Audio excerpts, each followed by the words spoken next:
Well, actually, Sebastian wanted to do the intro today, but he forgot what he wanted to do, so I'll do it because why not? And it's another Thursday, and we'll watch another one of your videos and review it here on the channel. Coming up. Now you gotta say it into the camera.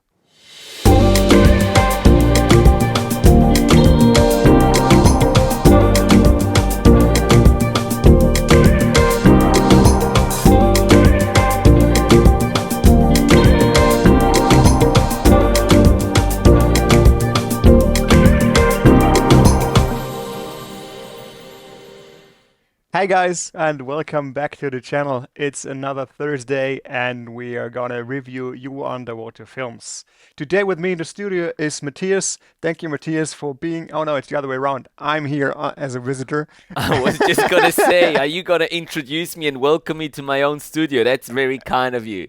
Thank you so much. Welcome guys from my side as well to another one of the videos here in the series reviewing your underwater films. That's what I said. Okay, sorry, I was being repetitive. Anyways, let's not waste any more of their precious time. What have we got for them today? Today we're gonna watch a film by John Nowack, and he recorded that film with a Sony AX700 in a Gates housing. He used two backscatter lights, the macro wide 4300, and what was special about it, he used the HLG format and converted it to Rec 709. So you're going to see how much detail and how much contrast we have in the video. It would be very interesting to watch. Okay, should we say anything else about the HLG format, or are we going to do that after? We're going to do it after. Afterwards. Okay, let's watch it first and dive right into John's film here.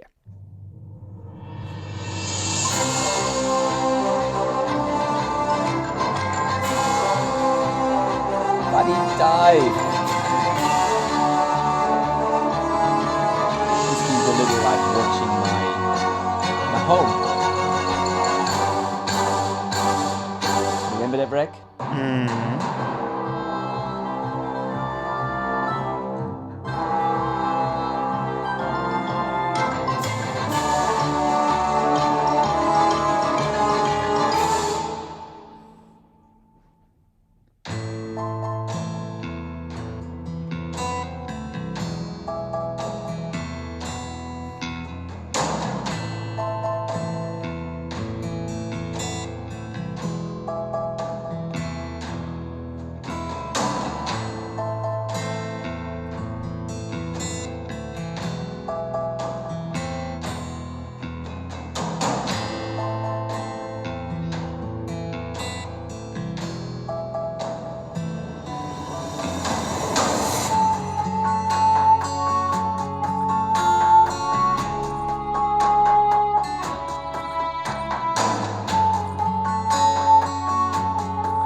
All right.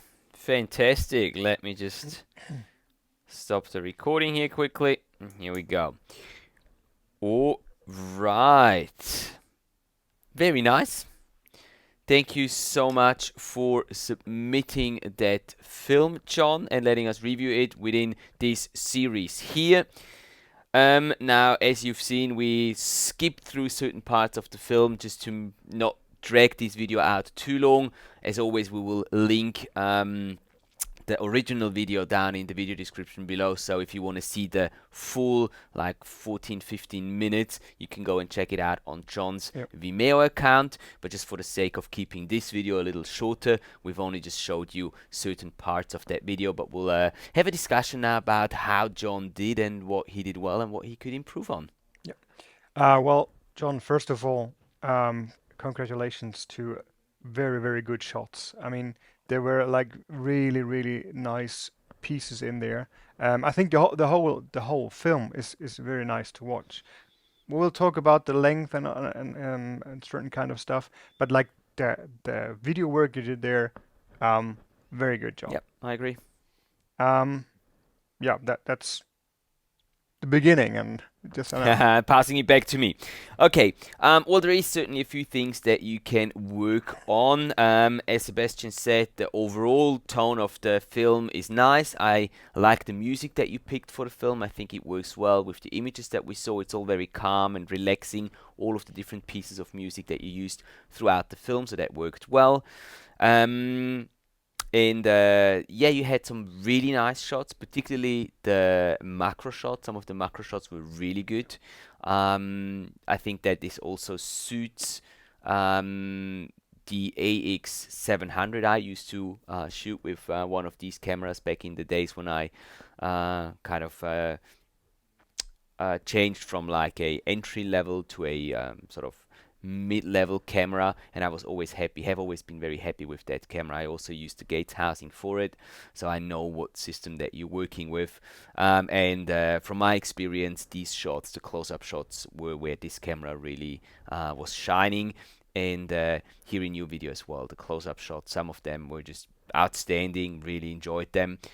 A few things that we need to talk about. I'm going to go right in there with the first point that I noted down, which is zooming while recording.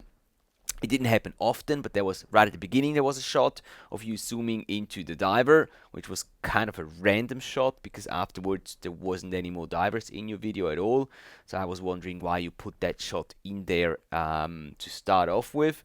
And then zooming is never really a good option personally, I think.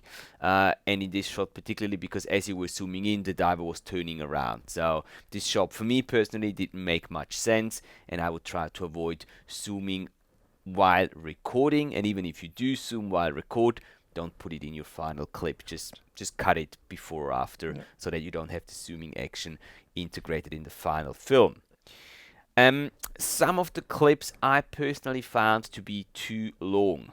I agree, yeah. It's nice to see the behavior of some animals and to have the chance to have a proper look at them, not just for a second or two on like really fast-paced edits. But I think that like 8 to 10 seconds is probably long enough, and then you should try to cut into another shot. Some of them were fairly long, so you can actually or you can actually shorten your entire film by making sure that you're not using too long clips inside that film. The length altogether, again, 15 minutes is fairly long, and not a lot of people will have the time to watch a 15-minute piece, especially nowadays when our attention span is really limited especially when it comes to watching stuff online. So if you can limit that maybe to 5 minutes, I know that's ambitious, but if you can bring it down to 5 minutes and only just use really the best of the best shots in there, your chances of people actually watching the whole piece are much, much higher. I noticed something with transitions.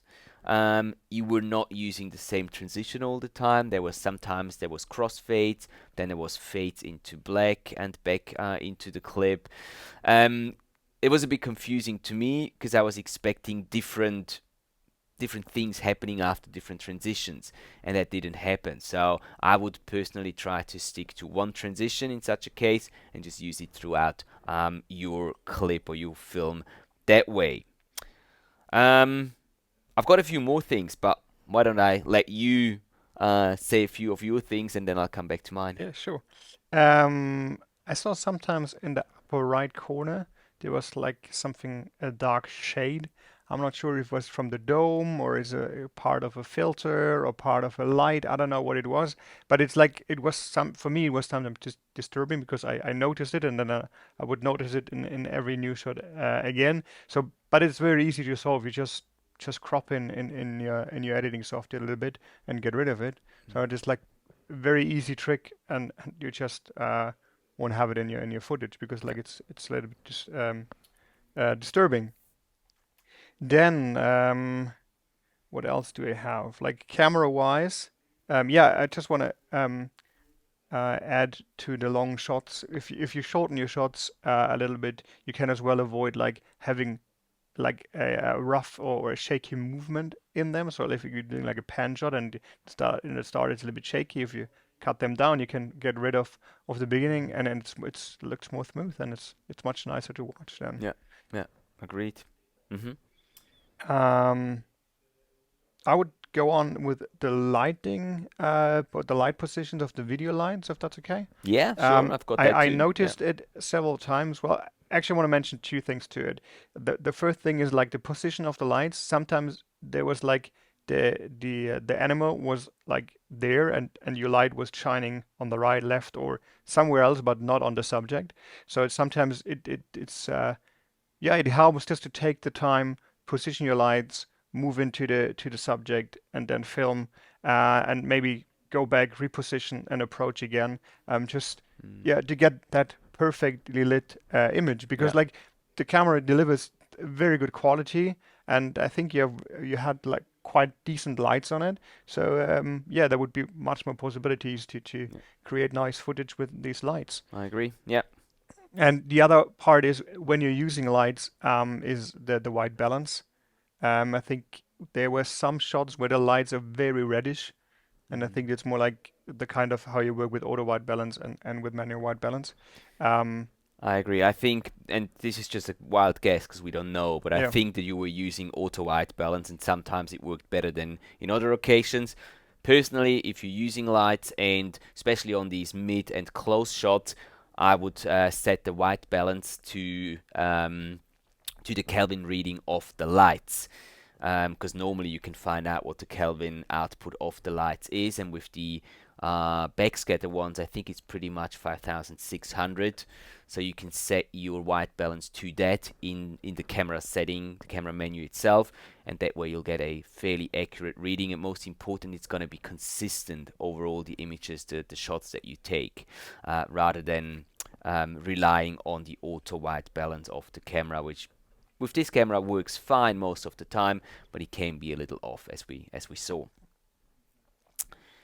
Um, I have also, what else have I got? I have got I noticed that in some of your shots there was a fair bit of noise in the background, especially in the like the bluish background. If you were shooting sort of wide angle, semi-wide angle shots where you had an object in the front and then a bluish background completing the frame. Um, we'll probably get to that when we talk about the HLG format that you recorded this in. Sometimes I thought that some of your images were a little overexposed in certain areas, and in a few occasions I also had the impression that some of the images were over sharpened. They were just too sharp. They didn't really look completely natural. yeah. I mean, you say you call this like a digital look, right? Yeah, maybe you can just jump right into the Yeah, yeah. Let's HLG. do that. Maybe if Yeah. we're talking about that. Respect that you started going in this direction. Um, well, it gives you a lot of possibilities when you start working with formats like that. And for everyone who doesn't know that, don't know that, HLG basically means hybrid Loci gamma, which gives you basically a little more room in the highlights region of what your camera is able to record. It's 10-bit footage, so it means it gives you more um, more precision what the camera records in terms of color. So you would get more room to work, but with more room to work, it comes with more work to do. Exactly. And that's exactly where we're starting with, like sharpness, noise, and then highlights and midtones and shadow correction.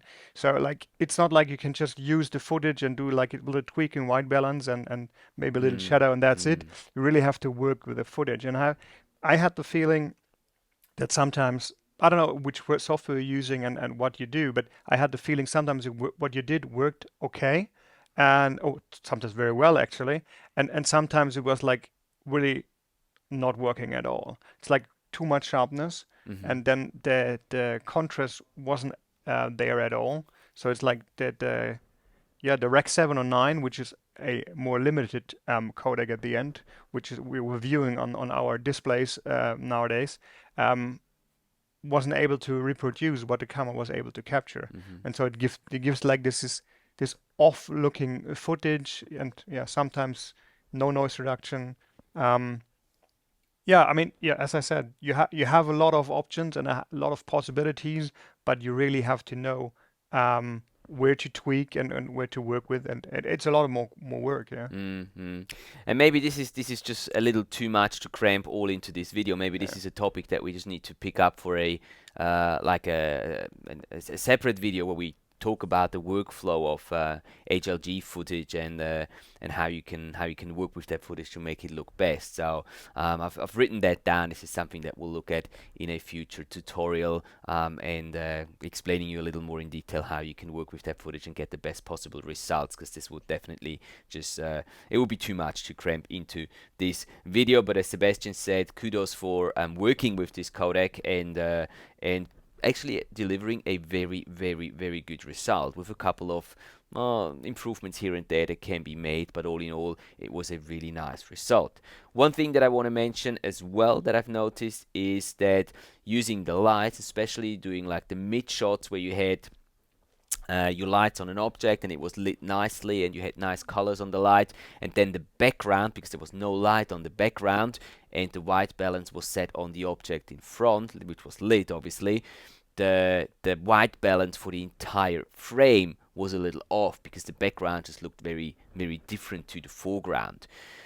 This is something that you could possibly work on by using filters like blue filters, ambient light filters on your lights, so that you can get more of a bluish color again into the background and just make it a little more balanced. Again, a topic which is huge and which we'll cover in a future video as a tutorial here, telling you how to properly work with red filters, blue filters, ambient filters, so that you can get the most balanced image out of your out of any camera, really. Yeah, one more thing, talking about color, and I think you mentioned it in one of the last videos, is like shot matching, which Hmm. is depending on what kind of software you're using, but there are always like possibilities to get like the previous shot and the actual shot side by side, and then you just try to match the color temperature, Yeah. like the blues look the same, the reds look the same, and I had the feeling sometimes you did a very good job, and sometimes they were just off. So this would like an improvement, just take a little Mm. bit more time for it and like really try to match the shot, especially if they are the same location. You know, you'll have to fish like wide angle and then you go Yeah. closer, and Yeah. so especially these shots Yeah. should look the same. Yeah. Good point. Good point there. But yeah, I always have the feeling if we giving a lot of tips and talking, like we um yeah, and say it's very good, and then we talk and talk and talking. But I want to say I really enjoyed watching it, and you did very good job with your footage and recording with your camera. Like, really really good. It's like we just want to give tips for improvement, but Yes, and sometimes we just keep on blabbering and yeah. the video turns out to be way too long. And if you're still sticking with us, guys, then thank you very much. We appreciate that, but we're going to end it here with this. Again, John, great effort. Thank you so much for submitting this and letting us review it in the series. As always, as I said, video and the Vimeo account where the video is hosted will be linked down in the video description below. If you have a video that you would like us to review within the series here, make sure to send me the link to where the video is uploaded to the email address contact@matthiaslebo.com, and we'll be more than happy to watch it. Again, there's a bit of a waiting time right now, about 7-8 months at the time being, so just be aware of that. But by no means that means you shouldn't submit your video. We'll watch every one of your submissions and we'll review everyone here on the channel. It's just going to take us a little more time to get there. And also, please don't forget, if you do submit a video, to let us know what camera you used to film it, what accessories you've used, and if there's anything special you did with the video. It would be nice for us to know, so we can actually, like in this video here with the HLG, we can actually dive a little deeper into these topics and maybe give you some extra tips and tricks there. We hope that this video was useful to you, John, and to everyone else out there, and that you've learned something today. And if that's the case, hit the like button, subscribe, so you're not missing out on any future content that will be uploaded here. And now I'll stop talking. Have a fantastic week. Enjoy capturing your underwater adventures, and we'll see you in the next one. Hi guys, see you next week.